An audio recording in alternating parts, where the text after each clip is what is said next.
प्रदेश के सह मीडिया प्रभारी, यहाँ से प्रत्याशी रहे आदरणीय भाई रजत ठाकुर जी, हमारी जिला परिषद की सदस्य आदरणीय बहन वंदना फलेरिया जी, हमारे प्रदेश के उपाध्यक्ष और राष्ट्रीय परिषद के सदस्य आदरणीय संजीव कटवाल जी, जिला परिषद के सदस्य आदरणीय जगदीश छट्टा जी, हमारे पार्टी के वरिष्ठ नेता और जिन्होंने सारा ये आयोजन भी किया है आदरणीय पालचरा जी, हमारे मंडल के अध्यक्ष आदरणीय विनोद जी, हमारी सभी पंचायत की प्रधान हमारी बहनें यहाँ पर जो उपस्थित हैं, पार्टी के सभी वरिष्ठ नेतागण, एसडीएम साहब, एसडीओ साहब और संबंधित सभी अधिकारीगण और मेरे यहाँ पर उपस्थित सभी आदर योग्य भाई और बहन। आज सुबह जब मैं दिल्ली से चला तब मन में बहुत सारे प्रश्न भी थे, क्योंकि कल्पना करके ही कहीं ना कहीं मन बड़ा भावुक भी होता है और दुखी भी होता है कि घर होकर भी बेघर हो जाए तो इससे बड़ा दर्द कोई और नहीं। आपका अपना घर है लेकिन उसके बावजूद परिस्थिति ऐसी बनी कि आपको बेघर होना पड़ा। लेकिन एक बात की संतुष्टि ये है या अच्छा हुआ कि ईश्वर ने किसी की जान यहाँ पर नहीं गई, नहीं तो बहुत सारे क्षेत्रों में बहुत सारे लोगों की जानें भी चली गई। हमने किसी अपने प्रिय पारिवारिक सदस्य को नहीं खोया है, ये ईश्वर की कृपा हमारे ऊपर बनी रही। ये जरूर मुश्किल घड़ी है कि हम सबको इकट्ठे रहकर मंदिर में रहना पड़ रहा है, जो हमें अपना चाहे छोटा ही घर हो, एक जो वहाँ पे स्वतंत्रता है, अपने चाहे एक कमरे का घर हो, 2 कमरे का, वो अपना है। उसमें कभी कोई ये नहीं सोचता कि एक कमरा है 2 है। आज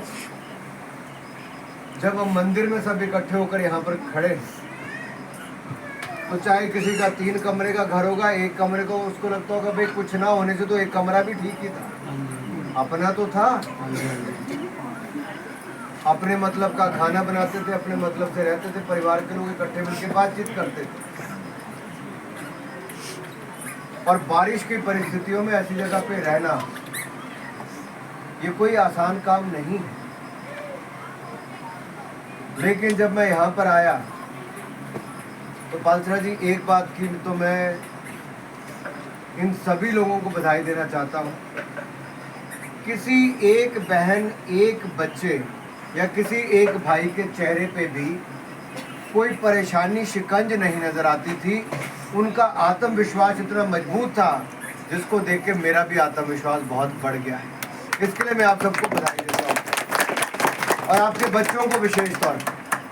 छोटे छोटे बच्चों से मिला तो इनके बहन जी से मैं आते इनकी बेटी से मिला वहाँ पर, फिर 2-3 बच्चियों से और मुलाकात। किसी को ये नहीं था कि हम कोई बहुत बड़ी खराब परिस्थिति में आके खड़े हो, लेकिन फिर भी हम समझते आपके ऊपर जो बीत रही, लोगों द्वारा घरों के कमरे किराए पे ना देना या साथ में ना रखना एक चिंता का विषय निश्चित तौर पर है।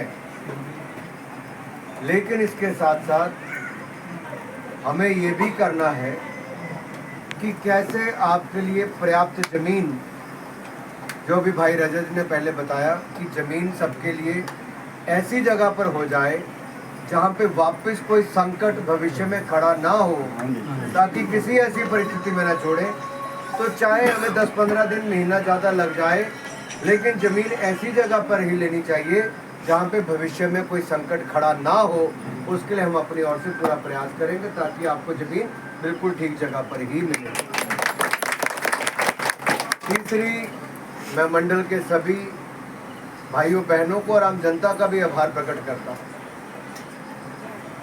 क्योंकि जब शुरू में ये विषय आया कि जन भागीदारी से आप सबकी मदद हम सब लोग मिलके करें, तो कभी सोचा नहीं था कि जनता इतना खुलकर आगे आए। सच्चाई है, लेकिन जनता ने दिल खोलकर आगे आए, बढ़ चढ़कर सहयोग किया हालांकि संधोल से लेके यहाँ तक आज हम कम से कम 20-25 जगह पे गए हों। बहुत सारी जगह पर बाकी लोगों के घर भी गए हैं, उनकी भी मदद करनी है, उनके भी घर बनाने हैं। 5 मकान तो एक जगह ही चले गए, 3 एक जगह चले गए, 4 एक जगह पे उनको पूरी तरह खतरा बना है। SDM साहब भी हमारे साथ लगातार सुबह से चले हैं।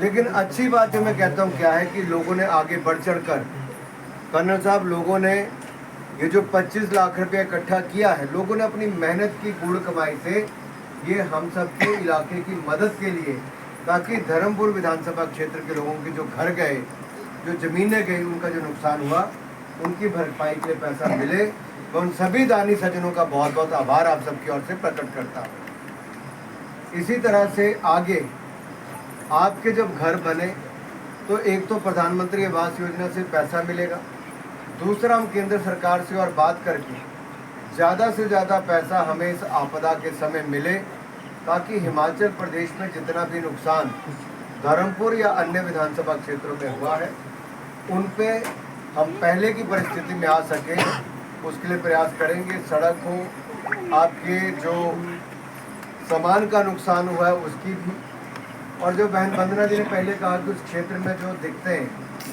ज़मीन पे भी जो अलग अलग प्राकृतिक परिस्थितियाँ खड़ी हुई हैं, उसको भी ध्यान में रखकर आगे सब कार्रवाई करेंगे।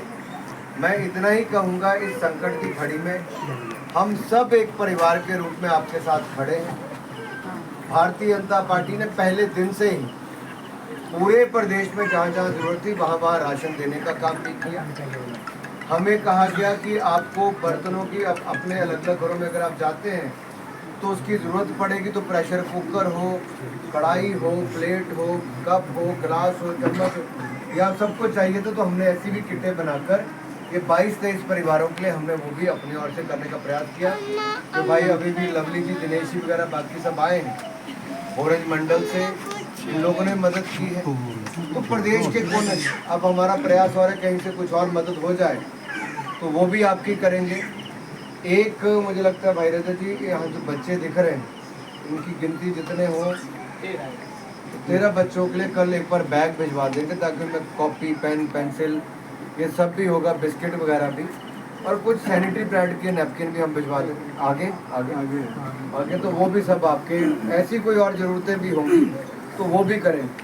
लेकिन सबसे बड़ी आपकी जो दिक्कत है वो ज़मीन की और मकान की, यही है ना।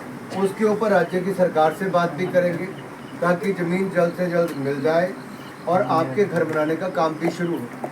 लेकिन घर एक दिन में तो बनेगा नहीं, इसलिए तब तक हम और क्या क्या कर सकते हैं, एक बार हम 5-6 लोग इसके बाद अलग से बैठ के बातचीत कर लेंगे, ताकि यहाँ पर और क्या व्यवस्था की जा सकती है। कोई ऐसी स्कूल की बिल्डिंग अगर हमें कोई थोड़े दिनों के लिए खाली मिले या अगले 6-8 महीने के लिए खाली हो, तो क्या वहाँ पे कुछ परिवारों को शिफ्ट किया जा सकता है? क्या कोई समुदाय केंद्र है वहाँ पे किया जा सकता है? क्या किसी का घर है पूरा खाली है, वो किराए पे देने के लिए 1 साल के लिए तैयार है, तो क्या हम उसका किराया दे दें तो 1 साल के लिए कम से कम 2-3 परिवार उस घर में रह ले? तो ऐसा कुछ किया जा सकता है। तो इस पर हम आपस में एक बार बातचीत कर लेंगे, छोटा ग्रुप। तो जहाँ पे भी जो संभावनाएं होंगी हम एक एक करके आपकी मदद करेंगे, ताकि आप अपने परिवार के साथ सुरक्षित और सुकुशल वहाँ पर रह सकें, और आपके बच्चे पढ़ाई के लिए भी वापस जब स्कूल खुलेंगे तो उसकी तैयारी में लग सके। ऐसा मैं आपसे कहने आया हूँ। और जितनी भी भविष्य में मदद होगी उसमें हमारी ओर से कभी कोई कसर नहीं रहेगी। ये मैं भाई रजत जी, पालसरा जी, विनोद जी, वंदना जी, सबको ये आश्वासन दिलाता हूँ कि पार्टी की ओर से और जनता की ओर से कोई कमी नहीं आएगी, और सरकार में प्रदेश और केंद्र दोनों में बात करके आपकी पर्याप्त मदद इसमें हम करेंगे, ताकि आप अपने घरों में वापस चले जाएं। धन्यवाद।